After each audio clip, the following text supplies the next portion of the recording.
Hey everyone, welcome back to English Convo podcast. Really glad you're here today. I'm Sophia, a language coach who has had the buy or runt argument at approximately 100 family dinners. And I'm Ethan, an English teacher who has definitely given confident advice on this topic to students and then done the completely opposite thing myself. This is English Convo podcast, your weekly dose of real English for real work and real life. We talk, you learn, and somewhere in between, your English actually gets better. And today we are going somewhere everyone has an opinion about. We're talking about buying versus renting a home. But we are not here to tell you what to do with your money. We are not going to give you a 5-step financial plan, calculate your mortgage payments, or tell you to live on instant noodles for 10 years so you can save up a down payment. No spreadsheet, no calculator, no just work harder and you'll afford it advice. We're here to have the honest conversation that most people are too polite or too scared to actually have. Because this is not really a money question. It never was. And near the end, we'll slow down for a word tour, the best phrases from today, really useful ones for real conversations. First time here? Welcome. Hit subscribe so you catch the next one. Okay, picture this. You are at a family dinner. Could be Chinese New Year, could be a birthday, could be a completely random Tuesday when your relatives decide your life choices are everyone's business. And then it happens. Somebody, usually an uncle, looks directly at you and says, "Ayya, have you bought a place yet?" And suddenly everyone has an opinion. Your aunt says renting is throwing money away. Your cousin says the market is too crazy to buy right now. Your mom says, just buy something, anything, before prices go up even more. And you're sitting there, nodding at everyone, while internally running on 3% battery, desperately wishing someone would just give you the answer. But nobody gives you the answer, because there isn't one. And that is exactly what we want to talk about today. Not to tell you what to choose, but to help you understand why this question is so hard and why that difficulty is completely normal. Quick note before we jump in. This episode is B1 level English. That means if you catch 70 to 80%, perfect. That is the goal. And if something flies past the first time, listen again. The second listen is where things really click. And here's a little challenge before we start. Finish this sentence in the comments below. When someone asks me if I own a home, I feel blank. Just one word. Proud, stressed, embarrassed, complicated, whatever is true for you. We want to know. Okay, let's go. Here is something that nobody talks about honestly. Go on. For a lot of people, especially in families like ours, buying a home is not really a financial decision. What do you mean? It's an identity decision. It's something you do to prove you're a real adult. Oh, that is painfully accurate. I've talked to so many people who bought a home not because they truly wanted to, but because everyone around them was doing it. Right. It feels like everyone in your social group suddenly has a sold sign photo on Instagram. And if you don't have one, you feel like you failed a test that nobody told you was happening. Okay, that is the thing nobody says out loud.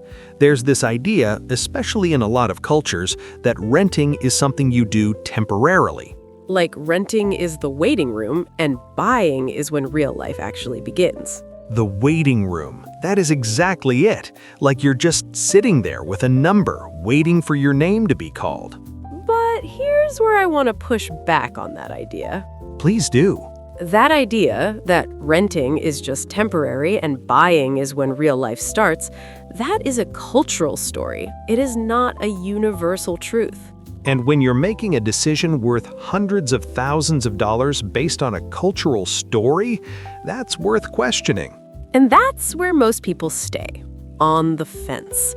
On the fence means you can see both sides, but you haven't decided yet. Which, honestly, on this topic, that might be the most honest place to be. Most people pretend they're not on the fence, because being undecided feels weak, but being on the fence about buying a home, completely reasonable. Has anyone ever made you feel bad for being on the fence about buying? I think most people have felt that at some point. I know I have. Yeah, and that pressure to decide before you're ready, that's what makes this so exhausting. Okay, but let's talk about the other side, because there's a real reason people feel that pressure to buy. And it's not just about identity. There's something genuinely scary underneath it. Tell me. I read a real story once from someone who had rented for almost 20 years. Okay. And for most of those 20 years, it was genuinely fine. Great even. They had flexibility. They could move. They didn't have to call a repair person at 2 in the morning. That actually sounds amazing. It was, until their landlord told them they wanted to sell the property. Oh. Just like that, the home they'd lived in for years wasn't theirs anymore. Even though they'd built their whole life there. And this person used a perfect phrase. They said, "I was on tenterhooks." On tenterhooks means you are waiting nervously, anxious, not knowing what's coming next. Like standing at the edge of something and not knowing if the floor will hold. On tenterhooks. And once you've felt that, once you've had that, "Am I about to lose my home" moment, being on tenterhooks every single month is no way to live. Yeah, that anxious waiting, not knowing if you can stay in the place you've called home. And this is what people don't say enough about renting. The control, or more accurately, the lack of it. When you rent, you are always one decision by your landlord away from having to move. Raise the rent, decide to sell, want the place back for a family member. And there's nothing you can do. No matter how long you've been there, no matter how much you've made it feel like home. And you know the most honest part of why people want to buy? What? It's not purely about the money. It's about having a place where you feel safe, where nobody else's decision can uproot your life. That feeling of security, that is something no spreadsheet can calculate. And I completely get it. I really do. And yet, here's where it gets complicated. Quick thing, if you're finding this useful, hit subscribe. It really helps us keep making this. Okay, back to it, because this is where the conversation gets really interesting. When you decide to buy a home, what are you actually doing? Spending a terrifying amount of money? Yes, but more than that. You're making a prediction. a prediction about what? About your future self. You're saying, 5 years from now, 10 years from now, I will still want to be in this city. I will still have roughly this income. My life will look basically like this. And what's the problem with that? How good are we, honestly, at predicting the future? Not great. Not great is the kind way to say it. Okay, but here's where I actually disagree with you a little. Good. I was hoping you would. Even if the future changes, even if you end up moving, a home is still an asset. It's not just a prediction, it's also an investment. You're building something. Right, and here's the phrase for that. Build equity. Build equity means your home becomes something you actually own more of over time. Every mortgage payment, a piece of that goes toward owning the home, not just to the bank. You're building real financial value. Exactly. And renting? Your monthly payment builds equity for your landlord, not for you. That money is gone. And there's a phrase people use for that: throwing money away. When people say renting is throwing money away, they mean the money disappears. Nothing to sell later, nothing to hand to your kids, nothing left. Okay, but wait, here it comes. Is renting really throwing money away? Because when I pay rent, I do get something. Like what? I get to live somewhere nice, I get flexibility to move if a better job comes up in another city, and I get someone else dealing with the broken boiler at 2 in the morning. That's a smarter way to think about it. I'm not throwing money away, I'm paying for a service. Okay, I hate that actually makes sense. Right?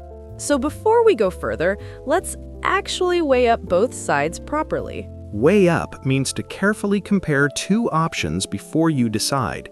You look at the pros, you look at the cons, you think it all the way through. And when you actually weigh up buying versus renting, you realize something. The question isn't, is renting a waste? The real question is, what do you value more right now? Flexibility or long-term stability? And here's the word for that tension: trade-off. A trade-off means you give up one thing to get another. Buying gives you stability and equity, but you trade away flexibility. Renting gives you flexibility, but you trade away the chance to build equity. Every choice is a trade-off. There is no perfect option that gives you everything. And the problem, the real problem, is that nobody helps you figure out what your best trade-off looks like. Everyone just tells you what worked for them and assumes it'll work for you too. That is the thing nobody tells you. For most people, this isn't really a financial question at all. It's a what kind of life do I want right now question. And that answer looks completely different for every person. Which actually brings me to something I keep coming back to. Yeah? I know people who bought a home and genuinely love it. They love the stability, they love decorating it exactly how they want, they love putting down roots, which means settling somewhere, making it your long-term home, building a life in a place that is truly theirs. And I know people who rent, and they love that just as much, because they designed their life around the choice they made. They didn't just fall into it, they chose it with their eyes open. With your eyes open means you understand exactly what you're getting into. You've thought it through, you understand the trade-offs, and you chose it anyway, because it fits your life right now. Not because of social pressure, not because of fear, but because it genuinely makes sense for where you are.